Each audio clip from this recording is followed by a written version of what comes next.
দেশে একটা কথা বলে, আন্দায় আন্দাজ করে লাফিস চড়ে হাতি মরে। হাতির সাইজও বোঝে না আর নিজের সাইজও বোঝে না যে লাফি দিয়ে হাতি মারতে পারবে না। সেই রকম লোক ওই রাজাকারের যারা ডিফেন্স করেছে সেই তাজুলকে দিয়া এখন বাংলাদেশের মুক্তিযোদ্ধাকে ফাঁসিতে হবে।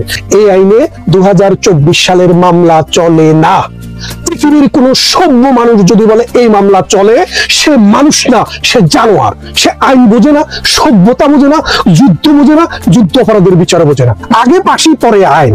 যদি মনে করেন আপনি বড়ই গাছ শুবেন, সেই বড়ই গাছে বড়ই ধরবো, সেটা তিতা হবে না মিঠা হবে আপনি আমি কেউই জানি না, সেটাতে আদৌ বড়ই ধরবে কিনা সেটাও জানি না, রায় খালাস পাবে নাকি খালায় মৃত্যুদণ্ড পাবে সেটাও আমরা জানি না, কিন্তু তারা জানে।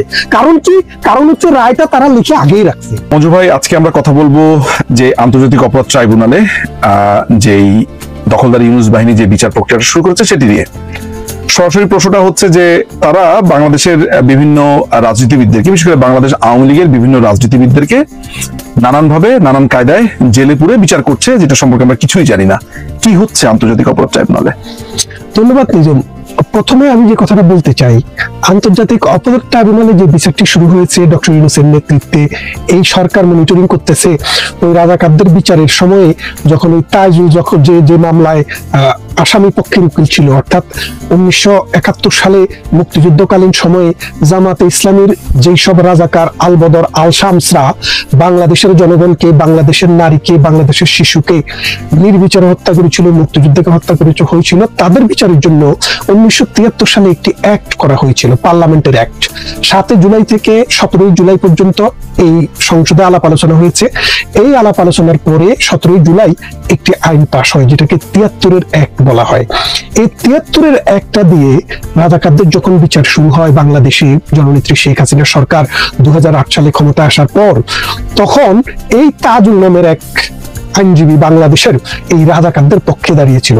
সেই তাজুল ওই 1971 সালের মুক্তিযুদ্ধ হত্যার কারণে যাদের বিচার হয়েছে তার প্রতিশোধ দেওয়ার জন্য শেখ হাসিনা সহ আওয়ামী লীগের মুক্তিযোদ্ধা যারা ছিল এবং আওয়ামী লীগের পক্ষে, স্বাধীনতার সপক্ষে, মুক্তিযোদ্ধার সপক্ষে যারা ছিল তাদের বিচারের জন্য ডক্টর ইউনূসের কাছ থেকে অ্যাপ্রুভাল নিয়েছে, যেটি নাল এন্ড ভয়েড, বাংলায় বলতে গেলে সম্পূর্ণ অবৈধ এবং অবিচার এবং নির্যাতন। কারণ কেন বলছি আপনাকে, দেখেন, যে কোনো একটা আইন যখন হয়, আইনটা কেন হচ্ছে, এর উদ্দেশ্য কি, এর বিধেয় কি, কাদের বিচার করা হবে, কেন বিচার করা হবে এবং কিভাবে বিচার করা হবে, সেটা কিন্তু আলাপ আলোচনা হয়।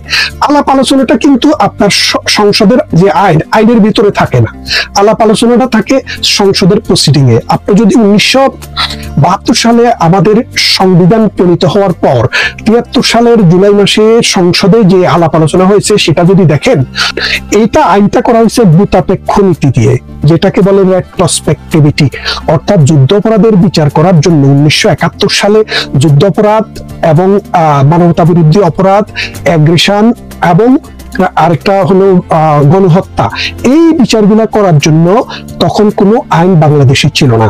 তখন 1973 সালে ভূতাপেক্ষ নীতি, যেটাকে বলে রেট্রোস্পেক্টিভিটি দিয়ে বাংলাদেশের পার্লামেন্ট স্পেসিফিক্যালি সুনির্দিষ্ট কতগুলো অপরাধের বিচার সুনির্দিষ্ট টাইমে সংগঠিত হয়েছে, তার জন্য এই অ্যাক্টটি করা হয়েছে।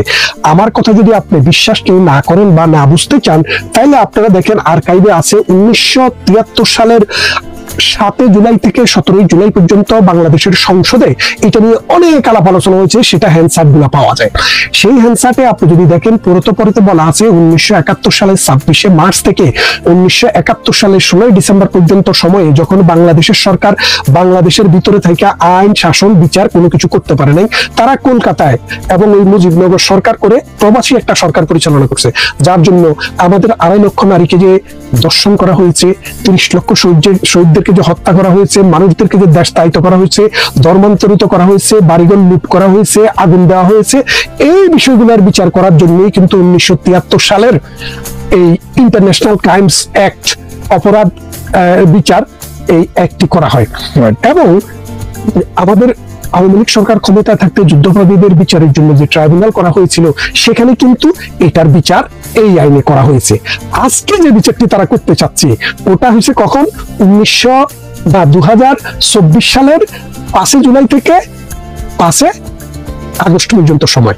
এখন 5 জুলাই থেকে 5 আগস্টের ভিতরে বাংলাদেশে একটা সরকার ছিল, বাংলাদেশে আইন ছিল, পার্লামেন্ট ছিল, সংসদ ছিল, বাংলাদেশের সংবিধান ছিল এবং বাংলাদেশে একটা আইন আদালত ছিল।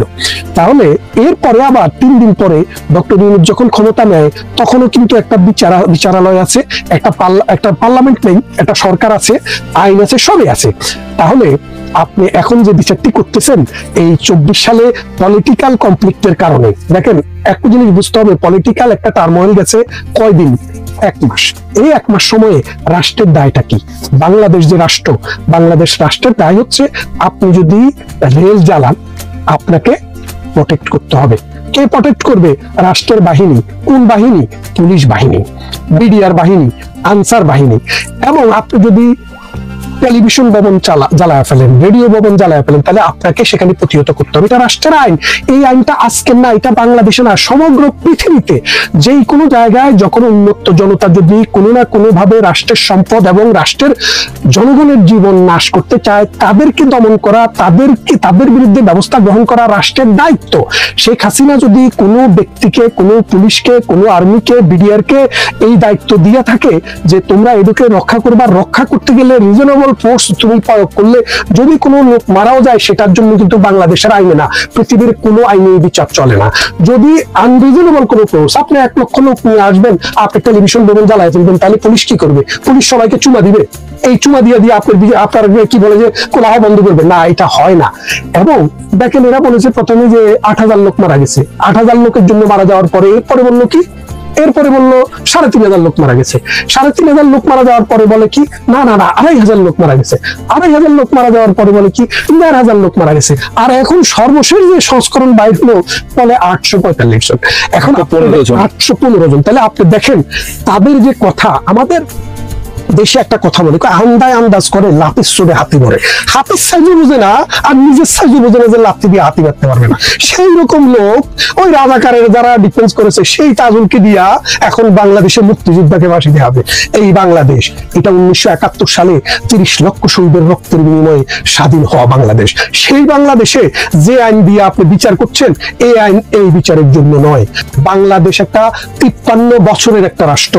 এই দেশে প্রত্যেকটা অপরাধের বিচার করার জন্য আলাদা আলাদা আইন আছে, কিন্তু যুদ্ধ অপরাধের বিচারের আইন দিয়া আপনি বিচার করছেন বাংলাদেশ স্বাধীন করার জন্য যারা মুক্তিযুদ্ধ করছে, যে পরিবার সর্বস্ব দিয়ে দিয়েছে, যে মানুষ রণাঙ্গনে যুদ্ধ করেছে, 72-এ সংগ্রাম করেছে সংবিধানের জন্য, 75-এ বঙ্গবন্ধু হত্যার পর সংগ্রাম করেছে, 90-এর গণ আন্দোলনে সংগ্রাম করেছে, 2001-এ সংগ্রাম করেছে। আর আপনি তাদেরকে হত্যা করার জন্য যে আইন দিয়া বিচার চলে না। আপনাকে বলি, অনেকে হয়তো প্রশ্ন করতে পারে যে আপনারা যখন এই বিচার করেন, গণহত্যার বিচার করলেন বা যুদ্ধাপরাধীদের বিচার করলাম যখন আমরা মানবতা বিরোধী, তখন কিন্তু আইনটাতে একটা সংশোধনী আনা হয়েছিল। এখন ওই আইনটাতে সংশোধনী আইনা আবার কিন্তু বলা যেতে পারে, কিভাবে বলা যেতে পারে যে এই আইনটা 73 সালে যেটা হয়েছিল সেটাকে এখন নতুন করে নতুন প্রেক্ষাপটে কিন্তু একটা আইন করা যেতে পারে।